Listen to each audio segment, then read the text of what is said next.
My channel. तो मैं अपनी सुबह फ्रेश अप होकर के किचन में आ गई हूँ और मैं चाय बना रही हूँ। अभी चाय के साथ मैं अपना मॉर्निंग का जो शेड्यूल है वो स्टार्ट करूँगी। मॉर्निंग में आज मेरा मन थोड़ा सा डिफरेंट करने के लिए था, तो मैंने सोचा कि आज कुछ अलग सब्जेक्ट पढ़ा जाए। उतने में ही बेटा आ गया, उसको काफ़ी ज़्यादा ठंड लग रही थी। उसने अपनी जैकेट निकाल ली क्योंकि अभी सर्दियों का मौसम जस्ट स्टार्ट हुआ है। हम लोगों के लिए तो नहीं, लेकिन एक बच्चों के लिए तो हो ही गया है, क्योंकि सुबह और शाम तो थोड़ी हल्की हल्की ठंड है। तो उसने अपनी जैकेट निकाल ली, क्योंकि स्टार्टिंग में जब रहता है कि जैसे ही सर्दियाँ आ रही होती हैं तो थोड़ा शौक लगता है कि शौकीन होते हैं बच्चे कि हाँ विंटर्स की ड्रेस पहनने के लिए, जैकेट पहनने के लिए। तो उसने क्या है अपनी जैकेट निकाल ली, पर उससे जो जिप है वो नहीं लग रही थी, तो वो डिस्टर्ब करने के लिए आ गया। बच्चों का तो ये रहता ही है, हम अपना कोई भी काम करें तो बच्चे तो आकर के डिस्टर्ब करते ही हैं, क्योंकि उनको ही पता होता है कि क्या करना है क्या नहीं करना है। लेकिन हाँ, अगर मेरा सीरियस मूड में जब मैं पढ़ती हूँ तो तो मेरे बेटे को पता चल जाता है कि नहीं, मम्मा मम्मा सीरियसली पढ़ रही है, अब मैं इन्हें डिस्टर्ब नहीं कर सकता हूँ। लेकिन अगर नॉर्मली मैं मोबाइल चला रही हूँ या मैं रील्स देख रही हूँ तो वो 99% आकर के मुझे डिस्टर्ब करेगा। बच्चे वही सीखते हैं जो देखते हैं। तो अगर मैं पढ़ाई कर रही हूँ तो सीरियस मूड में हूँ, तो उसे बिल्कुल मुझे आकर के फिर बिल्कुल अगर मैं सीरियस मूड में हूँ तो उसको भी पता चल जाता है कि अगर अब मैंने कुछ भी किया तो मेरी पिटाई होने वाली है। तो वो फिर समझ जाता है, तो फिर वो मुझे नेक्स्ट डिस्टर्ब नहीं करता। आज मेरा थोड़ा सा मन था कि मैं दूसरा सब्जेक्ट पढूँ, तो मैंने इंग्लिश का सीटेट इंग्लिश के प्रैक्टिस पेपर को सॉल्व करने की कोशिश की।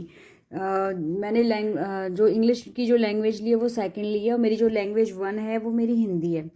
तो एग्ज़ाम फॉर्म में जो मैंने फिल किया है, तो मैं इंग्लिश का यहाँ पे सैम्पल पेपर सॉल्व कर रही थी, क्योंकि मोस्टली इसमें जो सिलेबस है वो तो सेम है, ठीक है।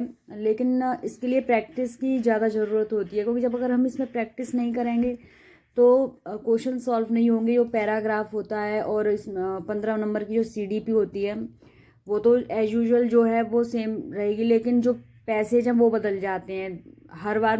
सीटेट का आप कोई भी एग्ज़ाम उठा करके एग्ज़ाम पेपर उठा करके देखना, तो आपको हर बार पैराग्राफ सेम मिलेंगे, पैराग्राफ डिफरेंट मिलेंगे। तो उससे क्या होता है कि सेम तो नहीं है, लेकिन इससे इतना ये हो जाएगा कि एटलीस्ट कम से कम मोर प्रैक्टिस होगी, तो जो सॉल्विंग है, जो रीडिंग स्किल्स हैं, जो सॉल्विंग है, जो माइंड का जो है वो ज़्यादा अच्छे से कर पाएंगे।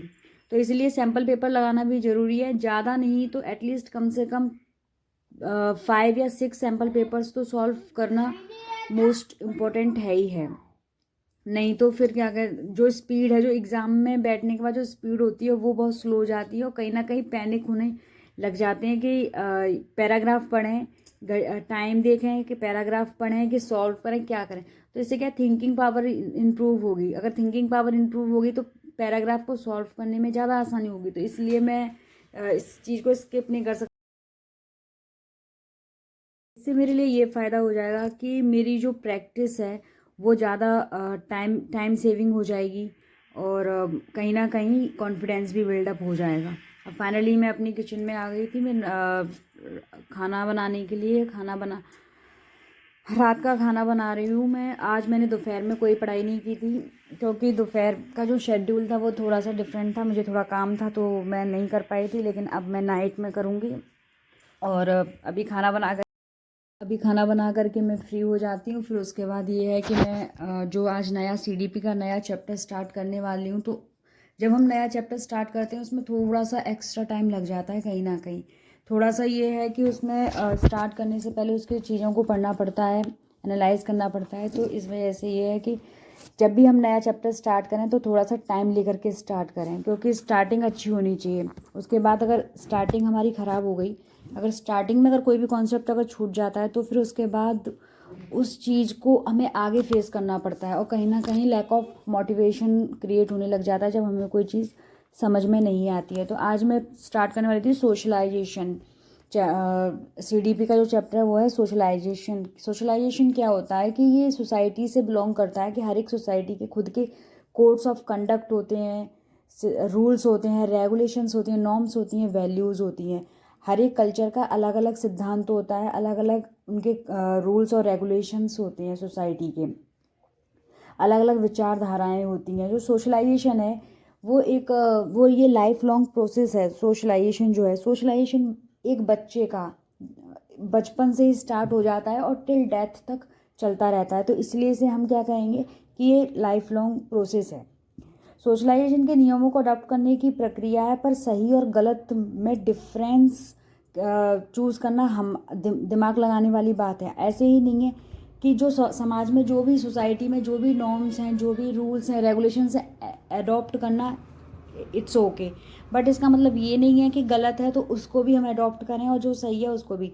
इतना तो हमें अपना माइंड लगाना पड़ेगा कि क्या हमारे लिए सही है और क्या गलत है। ये चीज़ हमें खुद डिसाइड करनी पड़ेगी।